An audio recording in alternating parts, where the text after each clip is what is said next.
Hi everyone, I'm M.A. Phillips, author of the newly released River Magic, available now through Shadow Spark Publishing. I'm really excited and grateful that Storytellers on Tour has agreed to feature my novel this week for a virtual book tour. We thought it'd be fun to kick things off with a reading of an excerpt of Chapter 1. Before I begin, I want you all to know that this is a modern magical realism novel featuring contemporary pagans, especially Lacey Moran.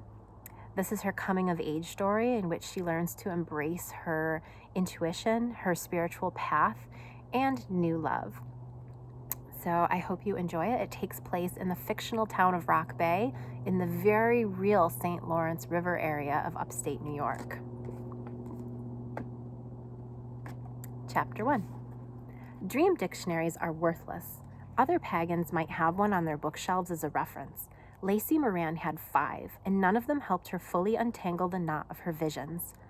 A journal proved more useful as she tracked patterns and repetition. Usually the dreams were mundane inspirations for writing, but sometimes they hinted at events to come. Even so, she unpacked the books in a desperate attempt to interpret the shimmering arms that reemerged years after dismissal. Jarred from her sleep for the 3rd night in a row, she couldn't ignore their veiled message. Repeating dreams were prophetic, and this was one of her oldest. It always started with Lacey floating in a column of bubbles below a green kayak. Silver hands reached from the gloom, grasped her shoulders, and tossed her toward the boat and the pleading blue eyes of her companion above. She always woke before Kian caught her. Stranger still, Lacey rose with a song in her head. She couldn't place the doleful melody, but knew it flowed from the river to stalk her dreams. Its origin was close, and the same intuition that painted her sleep promised a breakthrough today. Clenching her eyes, Lacey thumped a fist on the nest of rumpled blankets, then slumped into her palms. After work, she would meet her old friend and kayaking partner, Kian O'Connor. It had been a year since they spoke in person. She groaned at the implications of her insight. The last time she acted on a vision, validation came at the cost of a broken heart.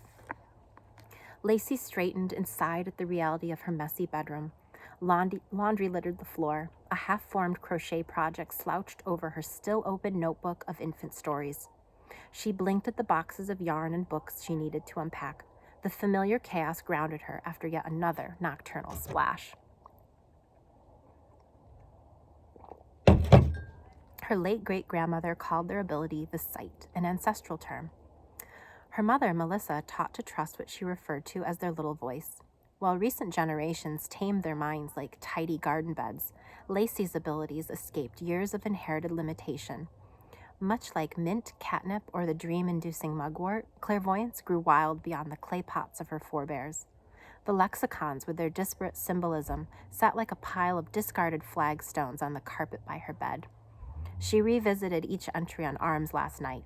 Some claimed the limbs represented strength, reach, or even financial difficulties. These interpretations left her unsatisfied. "The old kayak dream is back," she wrote. "I wish I could steer my dreams with a paddle and figure out where to go from here." Lacey tapped the end of a pen against her lips. "There was a tune this time. I recognize it from somewhere. I think I heard it on an adventure club outing."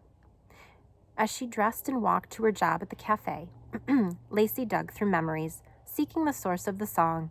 It hadn't accompanied the dreams in her youth. The kayak, bubbles, and arms first formed in her mind the summer she arrived in Rock Bay. She moved to the picturesque village a decade ago. It was a small town where boutiques and parks hugged the edges of postcard scenery.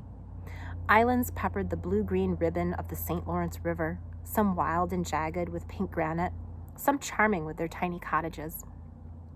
Mom encouraged me to join the adventure club. She had a feeling I was meant to go.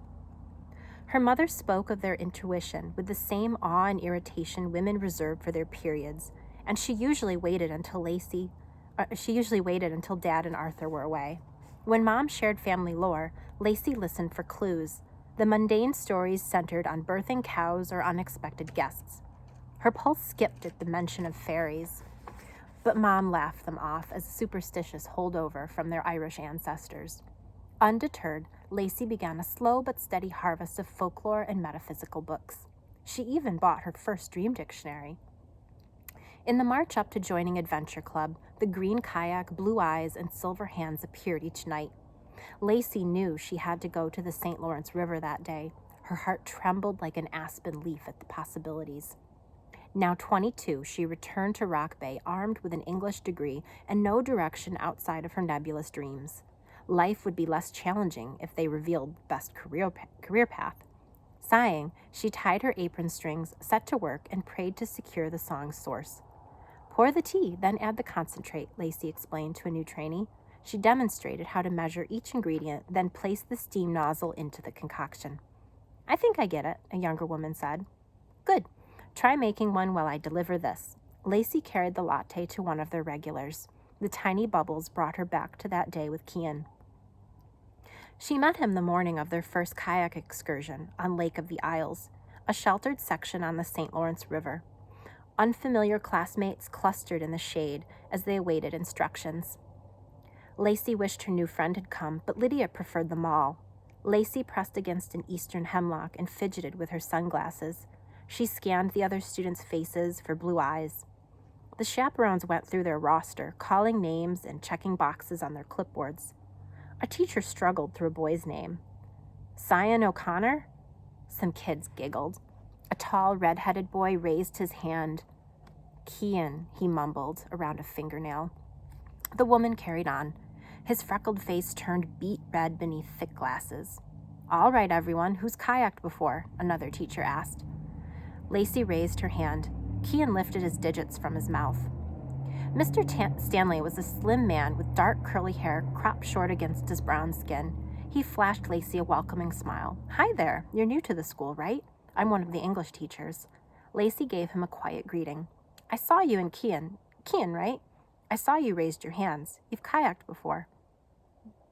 You okay, dear? Lacey blinked at the older woman. Oh, yes, sorry. She placed the chai latte on the table.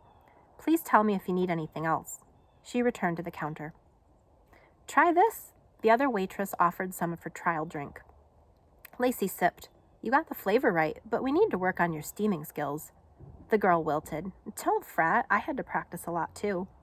The morning cook, a young man named Anthony, came over to inspect.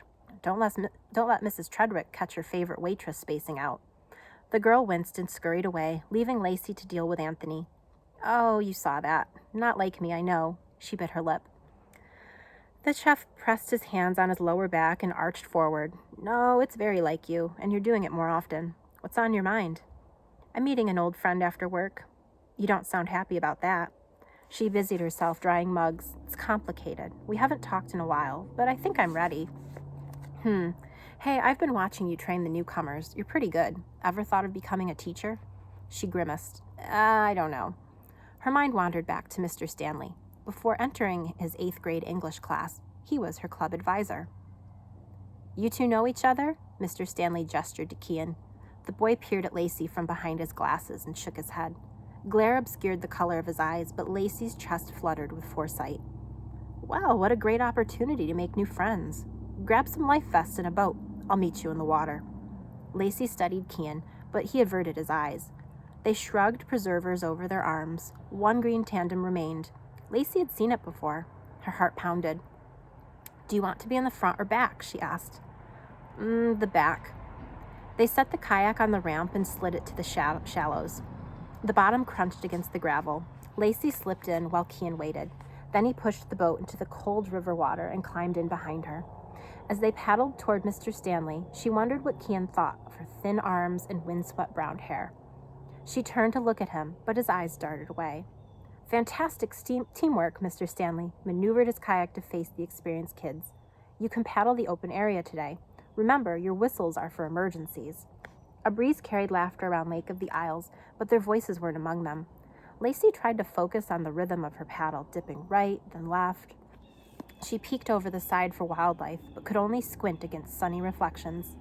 Lacey paused to adjust sunglasses and gather her messy hair into a bun. She looked over her shoulder. You okay back there? He nodded, but kept his eyes down. So, I never met a Kian before. She turned and continued paddling. He didn't respond. It sounds Irish. My mother says we have Irish heritage. Some French and English too, but lots of Irish. It is. Really? Do you know any fairy stories? Has your family ever talked about the second sight? She winced. Probably not. She laughed and swerved toward him. Never mind, The kayak wobbled. Her paddle slapped against the surface as she attempted to stabilize herself, splashing them in the process. Oh my gosh, I'm so sorry. Kian chuckled behind her. It was soft as the water lapping against their craft. Taking care this time, she looked over her shoulder. His eyes shimmered even as rivulets traced the freckles down his nose. Sorry, she repeated. I'm usually more careful. I'll understand if you want a different partner next time. He shrugged and shook his head. When they paired up the following week, he blushed and kept his eyes on the ground until they got in their boat. Each minute of silence was a pin in her heart. Lacey decided her dream had been a warning against their near spill. That's when she heard the tune. It bubbled like terns chuckling over the water. She glanced around the vegetation.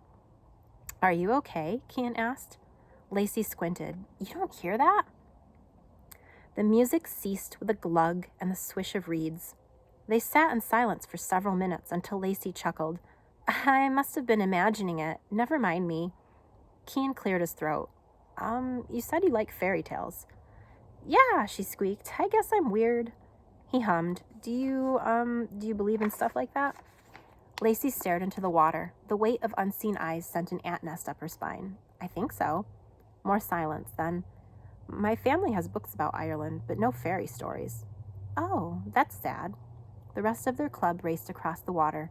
Kian and Lacey drifted by a shelter of cattails. Would you like me to tell you one? His soft giggle was a tinkling bell, playful and bright, however subdued. Sure.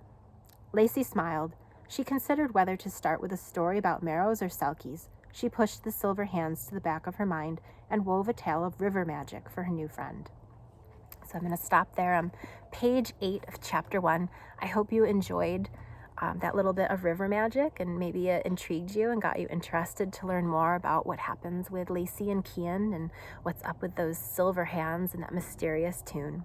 So I hope you enjoy the rest of the book tour. Thanks for listening, and thanks for reading.